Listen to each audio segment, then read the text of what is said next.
你们走，我就回到一个人了。我又没有朋友了，我又是一个人，一个人。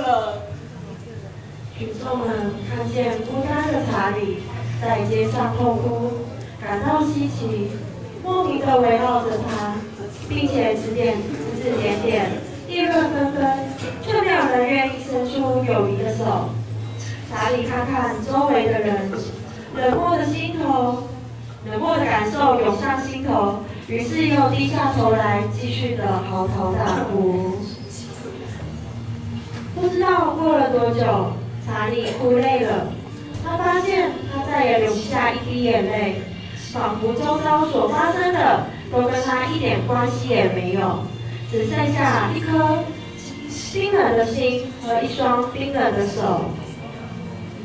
查理站了起来，一个人走在圣诞夜的街头。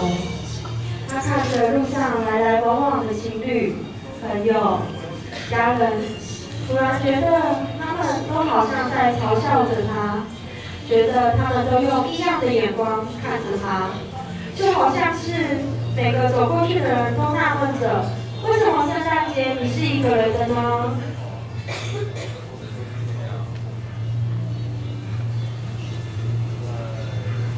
难道拥有幸福是理所当然的吗？你们不能体会我，为什么要取笑我？为什么那种眼神看着我？我怎么过？很努力的过生活，想要有一个人可以关心我。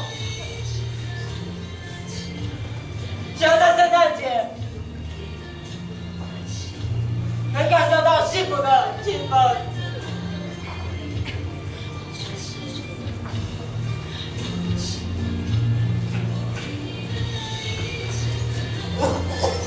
如果我的父母还在，我是不是也可以跟你们一样？有一个可以避风避雨的地方，也许我也可以像你们一样，一起吃饭，一起聊天，能感受到幸福的气氛。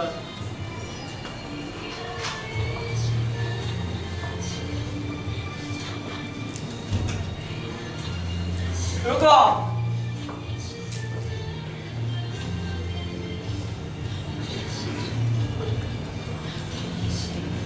我能再许最后一个愿望，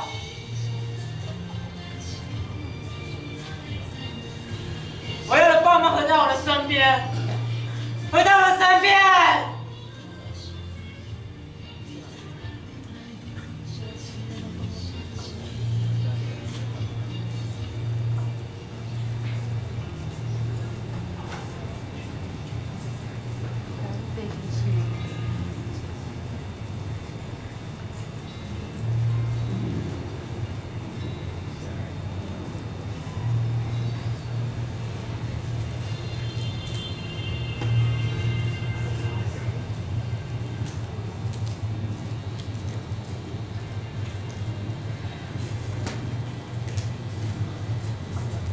突然，什么都没有发生。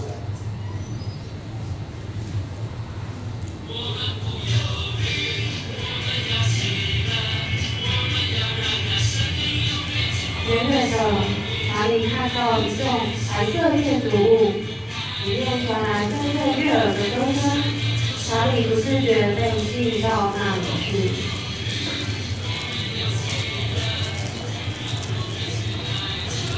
教堂，他们在做什么？为什么？他们看起来这么的快乐。他们没有大餐，也不是在开 party，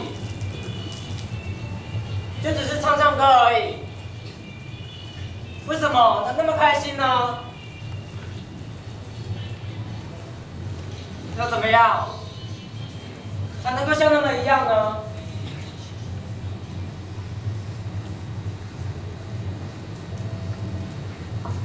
我好饿，又好冷，我已经没有茶叶蛋了，再做一点希望，一点奢望的权利都没有了。或许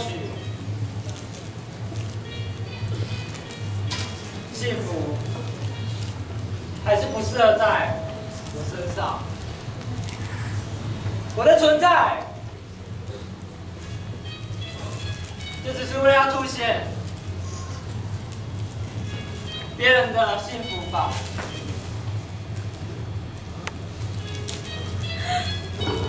喂，后面有人昏倒了，快点看！真的，快帮扶墙，快帮扶墙！怎么这么瘦弱啊？还穿得这么少，还把我这件外套给披上吗？哎，我记得教堂好像有煮汤哎，我们把它搬进去吧。好，快搬进去，快搬进去。